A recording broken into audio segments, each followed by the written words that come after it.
Spotlight is proudly sponsored by HEC Media.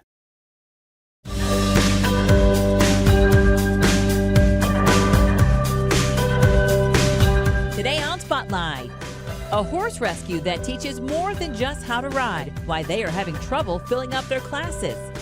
Plus, a wash shoe expert explains how AI can improve and complicate dating for better or for worse. And then it's Cinco de Mayo, but do you know how St. Louis was involved in this historical event? But first, an author discovers her family history and then takes the next 10 years writing a book about it. It's Sunday and you're watching the multiple Emmy Award-winning Spotlight.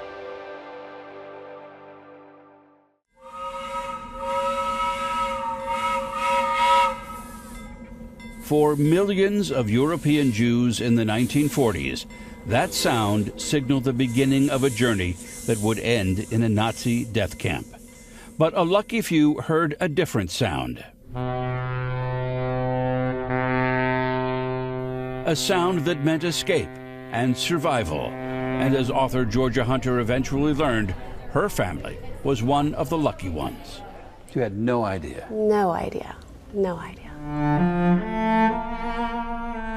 Georgia Hunter was a teenager before she learned her grandfather, an immigrant who went by the name Eddie Kortz, was really a Holocaust survivor born Addie Kirk, one of 22 members of a family of Polish Jews who by cunning and courage and luck escaped the murderous grasp of the Nazis.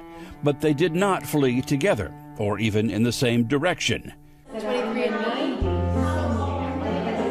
Now, decades later, Georgia Hunter has pieced together her remarkable family's true story and turned it into a gripping work of historical fiction.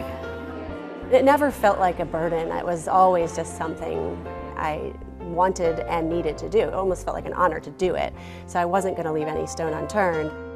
We Were the Lucky Ones spent 4 months on the New York Times bestseller list and has been translated into a dozen languages, with more to come. My goal in writing it was to make it not feel like a lesson in history, but to have my readers step into the shoes and hearts and minds of these family members so they could imagine what it was like.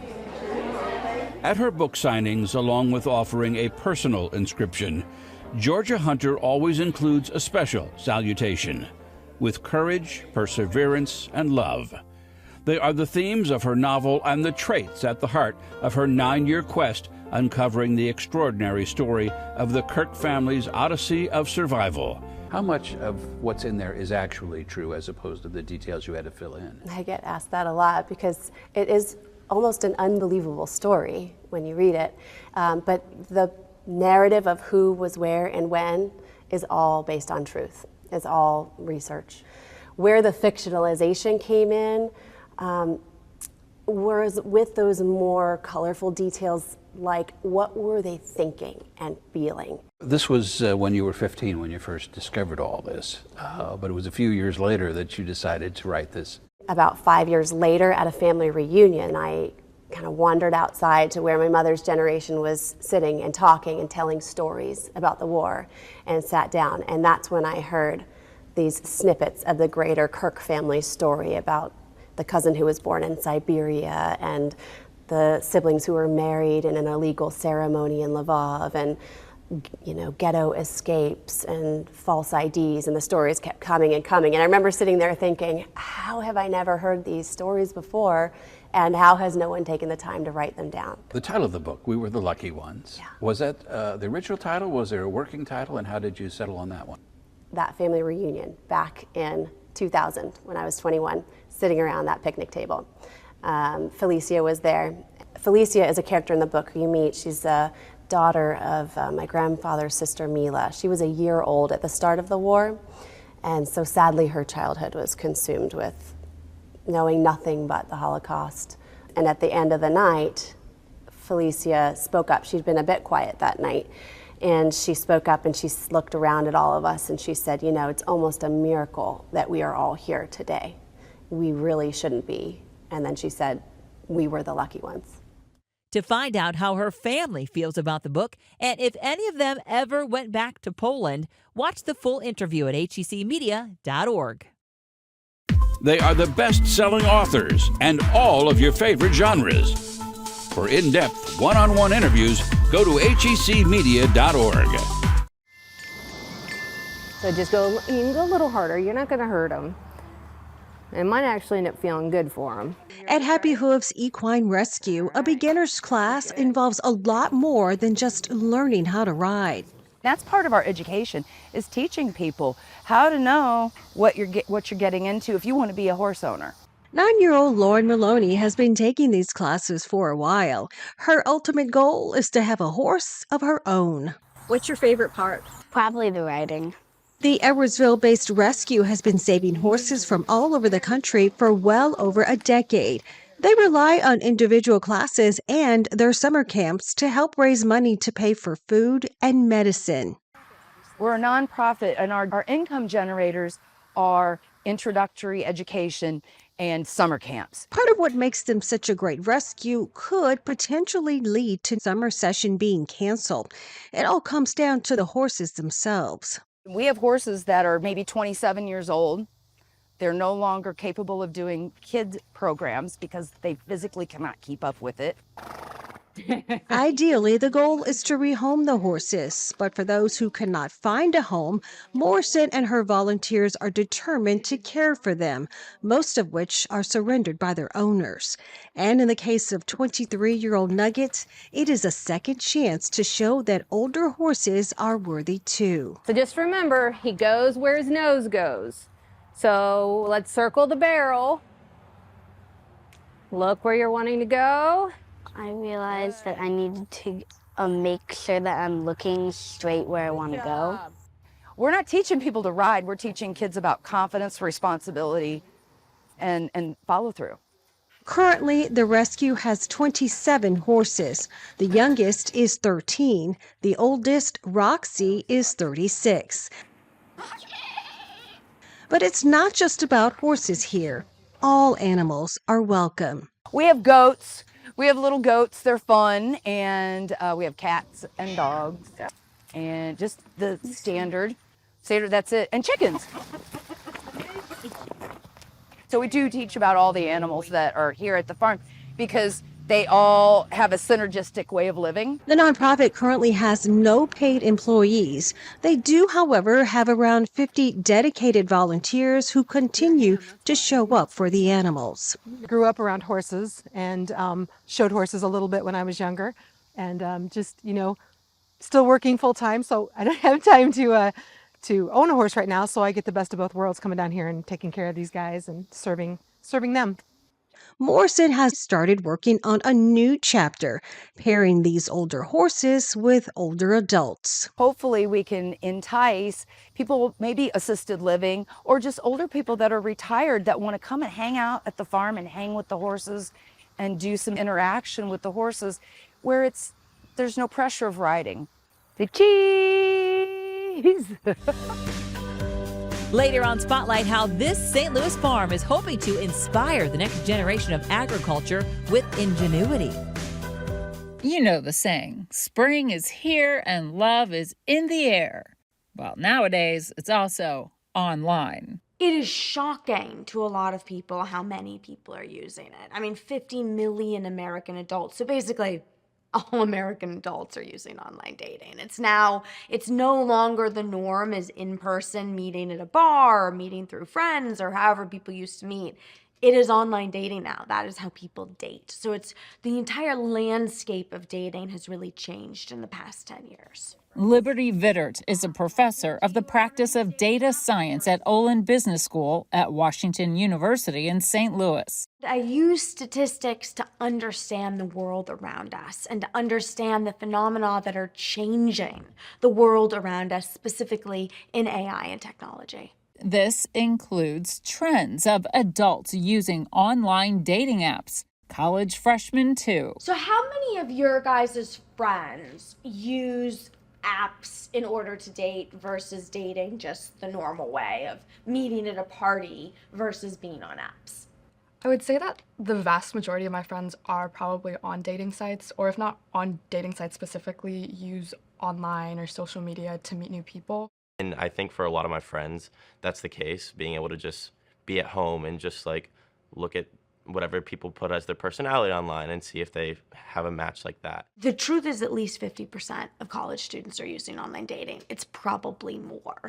There's tons of studies, great statistical studies on this, that the big fear, especially amongst young people, is this fear of rejection. So we are seeing this explosion of these dating apps on college campuses, as well as older 20s, 30s, 40s, 70s. As technology advances, AI is playing a role. Vittert says some of the popular dating apps are using it, including Tinder, Bumble, and eHarmony. AI is becoming the modern-day matchmaker.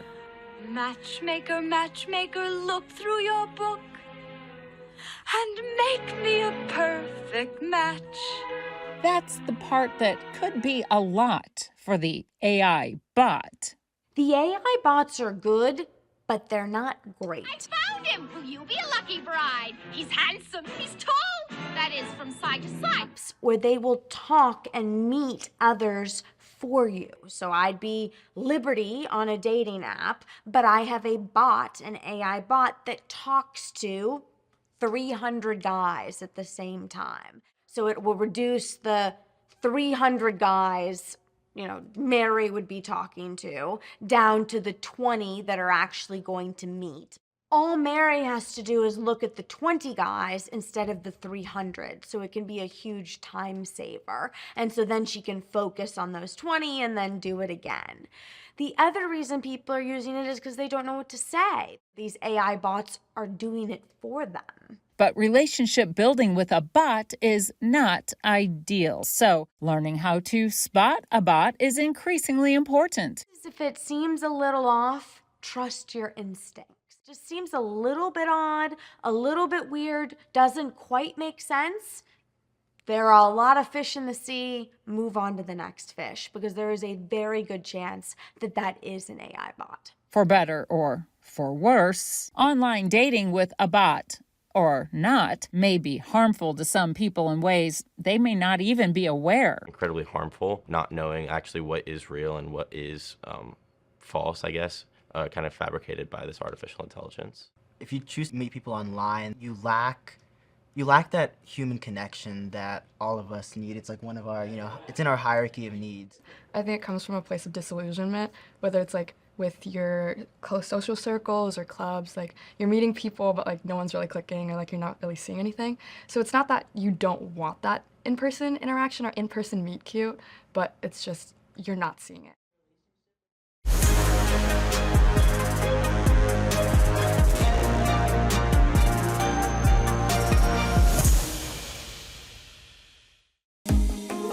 HEC Media. Recognized, celebrated, honored time and again for excellence in the industry. Find all of the award-winning content at hecmedia.org. History Spotlight, brought to you by HEC Media and the Missouri Historical Society. Hello, I'm Dr. Jody Sowell, president of the Missouri Historical Society in St. Louis, and this is History Spotlight. While Cinco de Mayo has been celebrated for years in St. Louis, many are unaware of its origins, commemorating the 1862 victory of Mexican forces over French invaders. Nor do they know of St. Louis's involvement in this historical event. Chris Gordon, MHS Director of Library and Collections, explains the St. Louis connection. Cinco de Mayo is a very popular holiday in St. Louis. Most people don't know the actual story of Cinco de Mayo. Back in the 1860s, while the American Civil War is going on, there was also a civil war going on in Mexico between two factions, a liberal faction and a conservative faction. And the conservative faction had close ties to European governments, particularly Louis Napoleon of France. And this had to do with the fact that both Britain and France had invested quite a bit of money in infrastructure and particularly mining in Mexico. And it wasn't paying off, and they wanted a return on their investment. So Louis Napoleon decides to invade Mexico, essentially. The leader of the Mexican resistance, Benito Juarez, would form an army, come out and try to repel the invading French forces. And on May the 5th, 1862, the French forces and the Mexican forces meet in Puebla in central Mexico. And lo and behold, the Mexican troops actually defeat the Second French Empire, which is an amazing accomplishment, an amazing victory. The victory doesn't last long. The French actually come back in stronger force. And when they come back, Louis Napoleon of France actually is able to put an emperor on the throne of Mexico, Maximilian I. This continues a civil war of resistance between the Juarez factions and now Maximilian and France. So the American Civil War is still going on at this time, but it's grinding to a halt. The Confederacy is in defeat, but a large number of Confederate generals, including a number from Missouri and Texas, decide to try to keep the fight going. And they go all the way to the Rio Grande and take refuge in Mexico. They send representatives to Maximilian and say, "We would like to seek exile in Mexico. In return, we will establish plantations, and we will also assist you in your fight against Juarez."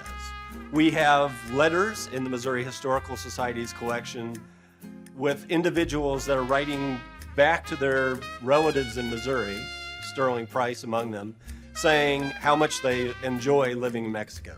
However, the Mexican climate is not agreeing with these individuals. Sterling Price becomes quite ill, and he is basically forced because of his health to come back to St. Louis. Joe Shelby, who is actually fighting the Juaristas, as they're called, for Maximilian, also realizes that there's no future for them. And he is forced to come back to St. Louis as well. Among the others who are living there is a former Confederate governor of Missouri, Thomas Reynolds. He comes back to St. Louis, and then probably one of the most notable was Alonzo Slayback, who returns to St. Louis, and he's most notable as the person who starts the Veil Prophet organization and establishing the Veil Prophet Parade. So even though it was this failed attempt at keeping the Confederacy alive, it had, disastrous consequences in the end. Maximilian is defeated by the Juaristas.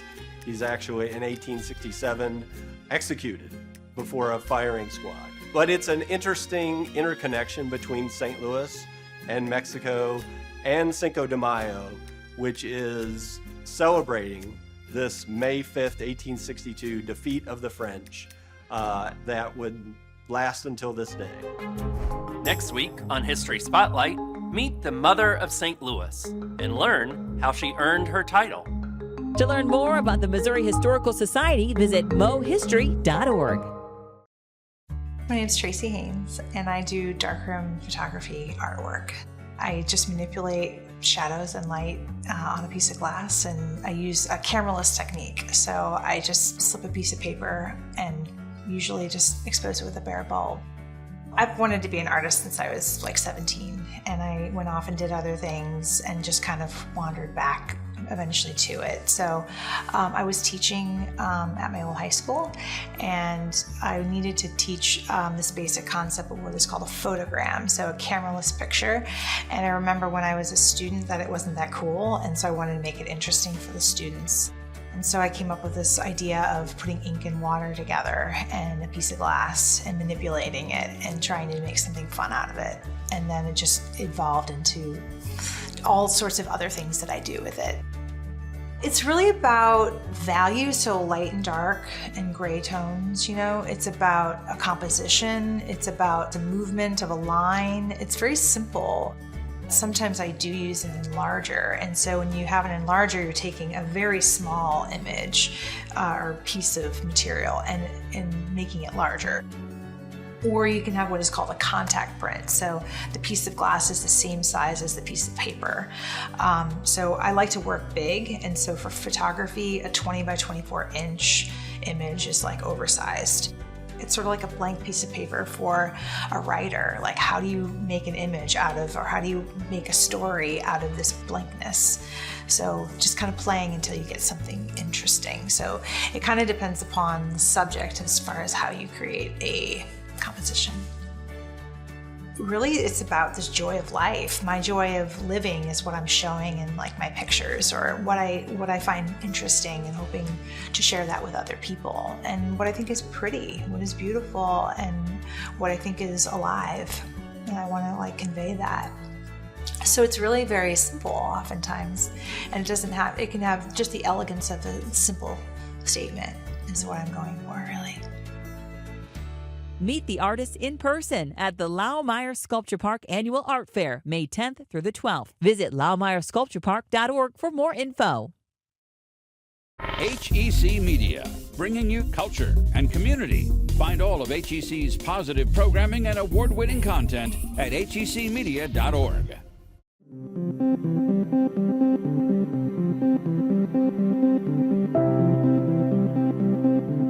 We know that in the next decade, there's going to be a lot of excitement and interest in going to Mars, going to the moon, going deeper into space. And so how can we engage students in that process step by step and give them a part of that matters here on Earth too, which is agriculture. At first glance, space exploration and agriculture don't seem to have much of a connection, but the potential for both to thrive in the future might all be contained in a little box like this one. Designed and manufactured at St. Louis-based company Mars Farm, these countertop greenhouses can be programmed to replicate specific climate variables while cameras and sensors collect data throughout the process. Founders Drew Thomas and Peter Webb met while working on a similar idea as part of an open-source project with the MIT Media Lab. The project was offered as a free design for the public to refine and develop, with the hope that MIT would benefit from the data gathered by thousands of these growth chambers. The problem was it was very expensive, a lot of parts and stuff that you had to do to manufacture it, such as soldering your own cooling systems and stuff like that. And it was really just untenable for, the average person to be able to do it, thus thousands of them were probably never going to get made. So when I met with Peter, the first thing that we did for the project was create a $300 version. As they began to refine that version, 3D printers provided a cost-effective, efficient answer to manufacturing. My background in machining really gave me a great glimpse into how to build things quickly and do what we call rapid prototyping. We can have a part break in the field, and then we realize a design flaw with that, and we can change it immediately. We also write the software in-house. We write the control software as well as what goes on the devices and the cloud piece that connects the two. By creating a nimble, adaptive workflow, Mars Farm was able to make the product financially and functionally accessible to those who they felt would benefit from it the most. And it really took off, and especially with teachers and libraries and other educational institutions. And so that is when Mars Farm started, was to create those kits for those educators. It's been a really exciting and engaging process because at our core, we're an ed tech company. We're not ag tech. We know that right now, by focusing on career and technical agriculture educators, there's over 10,000 districts in the United States with those kinds of programs. The FFA is the largest student organization in the United States. It's bigger than Boy Scouts, right? So that's a lot of impact. Although FFA originally stood for Future Farmers of America, it has broadened its scope to become more inclusive, encouraging members to use agricultural education as a springboard into a wide variety of careers. That's what we really try and promote in FFAs. We have many members who do great in all the competitions and stuff that we go to. Even though they aren't part of an ag background, they're still learning. Freeburg Community High School, located in Freeburg, Illinois, is home not only to a chapter of the FFA, but also to a Mars Farm greenhouse, allowing students to get both hands-on experience in the traditional greenhouse while also being able to conduct more technical, controlled experiments in the Mars Farm version. So the big thing that I tell my students is in agriculture, it's constantly evolving. So more and more as the years kind of progress, even since I've been in high school, it's become a lot more technical. There's a lot more push for precision agriculture. So maximizing the potential of the farmland that we have and using technology to our advantage to ensure that. Inspired by her time in the program, Senior Greenhouse Manager Taylor Beisiegel plans to double major in agronomy and plant biotechnology and speaks to the advantages of having access to the Mars Farm greenhouse. I think it's amazing because the whole idea behind it is to grow these plants in foreign environments. And I think as the earth evolves, like climate and stuff, we're gonna have to figure that out here and wherever else we may end up in however many years from now. And the technology behind it is just incredible, mind-blowing to me, that it can track all this stuff that we're doing manually and do it in a fraction of the time and probably more accurate. Agriculture is one of the highest tech careers in the world. Definitely the first people to utilize self-driving vehicles, but some of the first people to utilize drones. Each farm is also data scientists. They have to take measurements of various spots in their field all the time. They have to look at satellite data, and they have to compile that into what is going to grow plants the best, make them the most money, and get them the best harvest at the end of the day. The Mars Farm greenhouse enables students to take data collection a step further and share successful irrigation and light settings, called recipes, across thousands of units. Once you find a good one that works really well for a particular type of plant, or a sequence of settings that allows you to make a tomato more sweet or or spicy sometimes, then that can be replicated across all the other devices once that person publishes that recipe. From 2020 to 2023, Mars Farm helped to push recipe sharing even further by providing the materials for Growing Beyond Earth, a NASA citizen science program created by Fairchild Tropic Botanic Garden in Miami, Florida. We took a lot of the design they had already made, developing an LED with NASA to mimic the same light settings that are used on the International Space Station.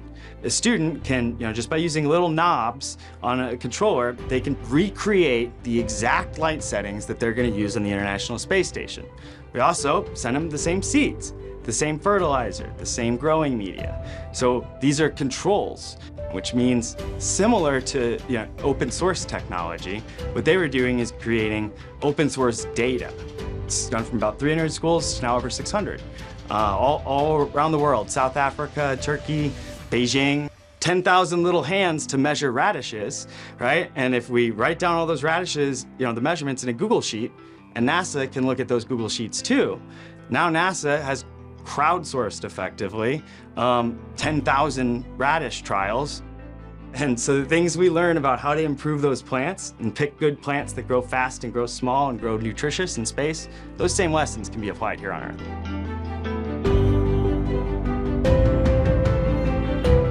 Next week, why this woman is known as the mother of St. Louis. Plus, a global best-selling author credits advice actress Uma Thurman gave him for his success. Thanks for watching Spotlight. Join us next Sunday at 9:30 a.m. on KPLR 11.